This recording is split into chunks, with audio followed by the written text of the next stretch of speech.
Bonsoir à tous et bienvenue à Perspective. Ce matin, le pape François a tweeté « La famille humaine a le devoir d'aider chaque personne à être libérée de la pauvreté et de la faim ». Il l'a publié à l'occasion de la Journée mondiale du refus de la misère. Elle a été établie par le père Joseph Rezinski, fondateur d'une organisation qui existe depuis 30 ans pour lutter contre la pauvreté dans le monde. La journée a, par ailleurs, été reconnue par les Nations unies. Il y a 2 ans, l'organisation ATD-CAR a rassemblé 180 chefs d'État pour adopter des mesures de développement durable.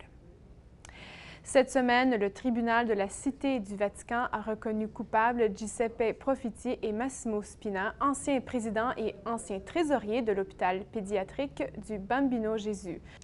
Profiti a été condamné à 1 an de prison avec l'interdiction temporaire d'occuper un emploi public pendant le même nombre d'années avec sursis et de mise à l'épreuve.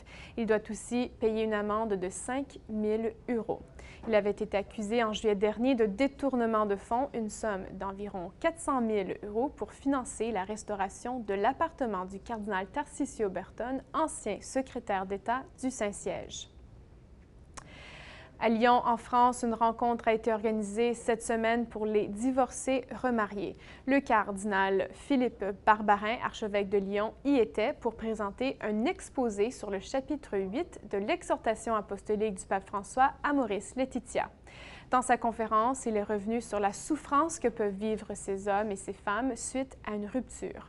Au cours de la soirée, certaines personnes ont partagé leurs témoignages et certains ont exprimé leur désir de trouver leur place au sein de l'Église.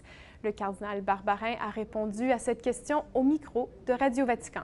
Écoutez. Il y a de la place pour tout le monde. Ce qui nous est commun, c'est l'amour de Jésus. Je sais son amour, je sais que son amour ne me manquera jamais, je sais qu'il est toujours en train de me tendre la main, qu'il est toujours prêt à être généreux avec moi, et moi, à l'intérieur de moi, tout d'un coup, il y a une porte qui se ferme, il y a un refus, il y a une esquive, etc. Et donc, voir comment les autres s'en sortent eux-mêmes à l'intérieur de leurs difficultés, de leurs souffrances, ça peut nous aider. Vous savez qu'il y a beaucoup de gens qui vivent des grandes souffrances. Il y a aussi des souffrances dont on ne parle jamais.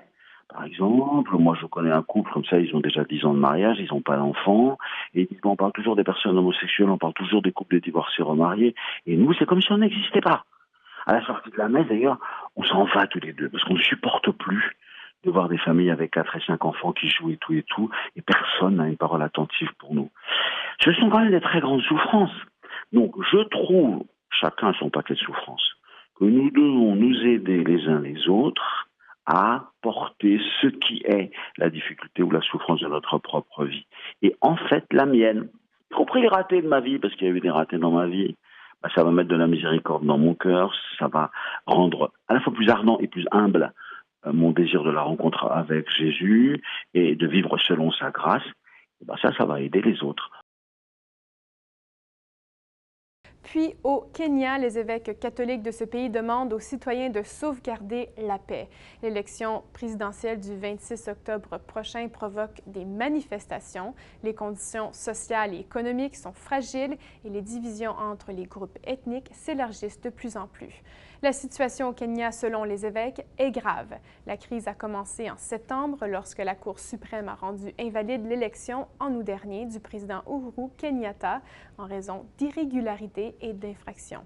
La Cour avait donc exigé une 2e élection au bout de 60 jours, soit le 26 octobre prochain, mais les tensions politiques continuent de monter. Les manifestations et la violence ont obligé la police d'utiliser des moyens extrêmes pour disperser les foules. Et jusqu'à présent, une trentaine de personnes ont été tuées par la police. Le président de la conférence épiscopale a affirmé dans un communiqué « Dieu nous a donné un seul pays, une nation kenyane, et c'est à chacun de nous de rester ferme et de dire non à tout ce qui détruit la paix ». Et voilà, c'est tout pour aujourd'hui. Ne manquez pas une nouvelle émission des Échos du Vatican ce soir, tout de suite après, à 19h35. À très bientôt.